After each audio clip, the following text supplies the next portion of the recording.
Joining me now is someone who signed that letter, former Department of Homeland Security Assistant Secretary for Threat Prevention and Security Policy, and also author of the book Kingdom of Rage, Elizabeth Neumann. Elizabeth, it's good to see you again.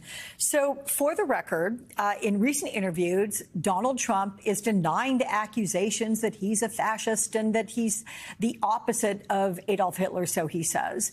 What did your experience serving in his administration inform you about Trump, whether or not he is a fascist, and how he views power?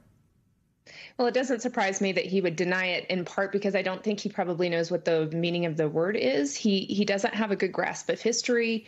But what we do know, and you heard in General Kelly's statements, he has an admiration for Adolf Hitler. He has an admiration for today's dictators, for Putin, for Xi.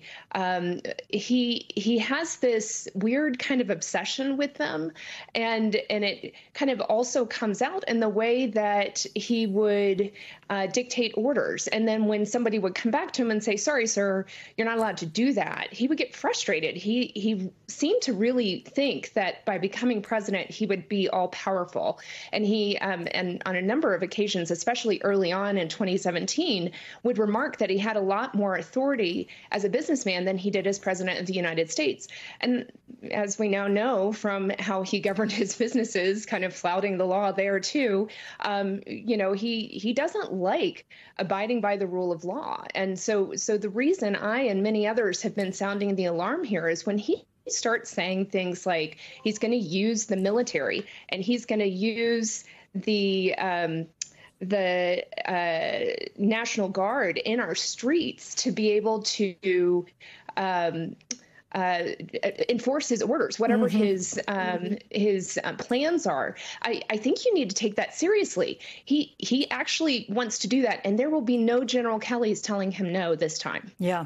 I know you served on President George W. Bush's Homeland Security Council after the September 11th attacks, but you've endorsed Vice President Kamala Harris. Was it a clear choice for you? Look, this is hard, right? In that I am a conservative. I don't affiliate with the Republican Party anymore because of what Donald Trump has done to it. But, I am definitely a conservative still. And so from a policy perspective, I have to believe that there will be things that she stands for on domestic policy that I disagree with.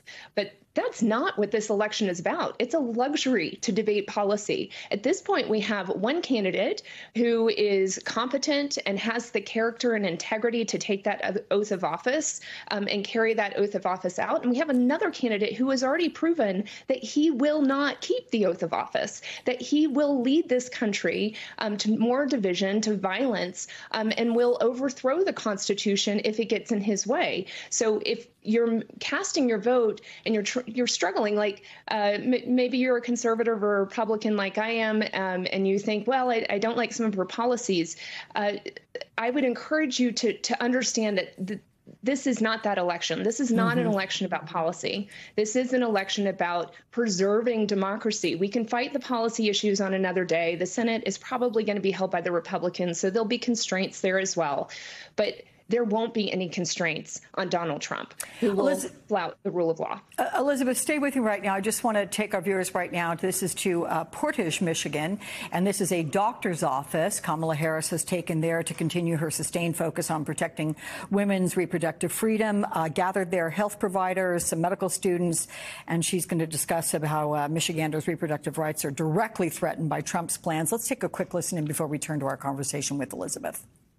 Recently, and so I wanted to ask you, the experts, the trained and experienced folks who do the noble and important work of healthcare, to share a bit about how you are experiencing this moment in a way that can highlight the realities of this moment, the harm, and the reason why people, like here in the state of Michigan, should be concerned, even though they're not in Texas where I was and just left, but understanding if there were a national abortion ban, what it would mean for women and people throughout the country. So, Doctor, if you want to lead the discussion, but I would love to hear from you. Yes. Okay, we are going to continue monitoring this. She has asked the question, and those medical students and healthcare providers will answer that for her. But let's get back to you, Elizabeth, because in your book you write that the greatest threat to U.S. security today is from white nationalists and radicalized religious fundamentalists. And when you were at the DHS, you and others made a years-long effort to get Donald Trump to pay attention to right-wing terrorism, but you could not convince him to take these threats seriously. How did he react to your warnings? You know, he just dismissed them. And then there was a point when he had been criticized quite frequently about how his words showed up, for example, in the El Paso shooters manifesto.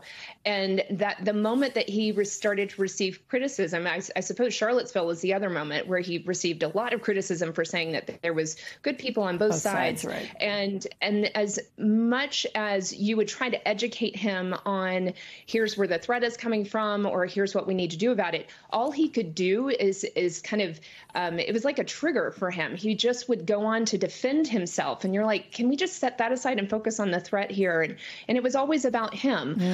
And, you know, there's another side to this, too. And I didn't see it necessarily at the time, but upon reflection, you start to realize one of the things that Donald Trump prizes the most is loyalty. So when you come in to question him about his beliefs or about his approach, like he views that as disloyal. But one of the things that he values in other people, like the white supremacists that supported him, I mean, he saw them as his people. And even if he might disagree with them, we don't actually know what the man believes.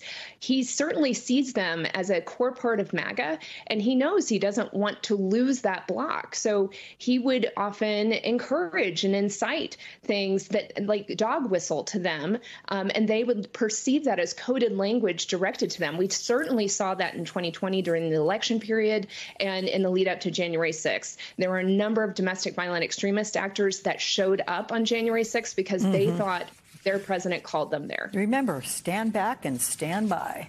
All right, Elizabeth Neumann, it's always a pleasure to talk with you. Please come see us again soon. Thank you.